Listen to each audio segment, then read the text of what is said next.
এবার পারির বাবাকে ব্যাংক জালিয়াতির মামলায় ধরে নিয়ে যাবে পুলিশের লোকেরা।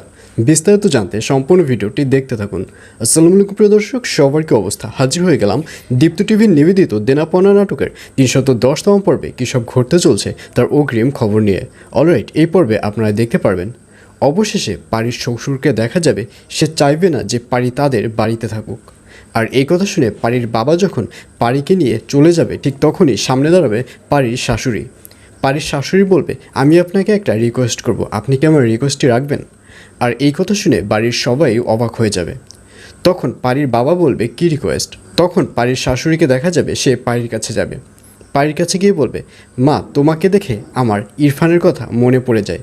তোমাকে যতই দেখি আমার কেন জানি মনে হচ্ছে যে তোমার মধ্যে ইরফান বসবাস করছে। আমি বেশি কিছু চাই না, আমি তো আমার ছেলেকে হারিয়েছি। আমি চাই তুমি আমার মেয়ের মতো আমার বাড়িতে থেকে যাও। আর এই কথা শুনে পারিকেও দেখা যাবে সেও যেতে চাইবে না। পারিও সাথে সাথে জড়িয়ে ধরবে তার শাশুড়িকে। পারি বলবে, হ্যাঁ মা, আমারও ইচ্ছা করছে এই বাড়িতে থাকতে। ইরফানের বাকি যে স্মৃতিটুকু রয়েছে সেই স্মৃতিটুকু জড়িয়ে ধরে সারা জীবন আমিও এই বাড়িতে থাকতে চাই। আর এইসব দেখে মিতুকে দেখা যাবে সে হিংসায় পুরো জ্বলে যাবে এবং এক পর্যায়ে মিতু বলেই ফেলবে, আরমান যাও, গিয়ে মিষ্টি নিয়ে আসো। আর এই কথা শুনে আরমান বলবে, কেন, এখানে কেন মিষ্টি নিয়ে আসবো? তখন মিতু বলবে, নতুন করে একটা সম্পর্কের সৃষ্টি হলো, এখানে নতুন মেহমানকে বরণ করতে হবে না? নতুন মেহমানকে তো উপহার দিয়ে বরণ করতে হয়, মিষ্টি মুখ করাতে হয়, আর এর জন্যই বলছি মিষ্টি নিয়ে আসো। আর এই কথা শুনে আরমান বলবে, তুমি ভুলে যেও না যে একটু আগেই কিন্তু আমরা ইরফানকে মাটির নিচে কবর দিয়ে এখানে চলে এসেছি, সুতরাং এখানে শোক পালিত হচ্ছে, এখানে মিষ্টি খাওয়ার কিন্তু কোনো প্রশ্নই আসে না।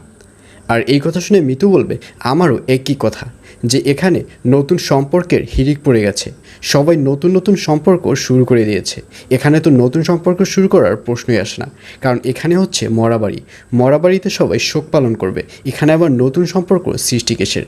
আর অন্যদিকে পল্লবদের বাড়িতে এবার পুলিশ ঢুকবে, আর এটি দেখে নাদিয়া ভাববে যে পুলিশের লোকেরা হয়তো নাদিয়াকে অ্যারেস্ট করতে এসেছে। আর এই কথা শুনে পুলিশের লোকেরা বলবে, আমরা আপনাকে অ্যারেস্ট করতে আসিনি, আমরা অ্যারেস্ট করতে এসেছি আফজল সাহেবকে। আফজল সাহেব কোথায়? তখন পল্লব জানতে চাইবে যে কেন তাকে অ্যারেস্ট করা হচ্ছে।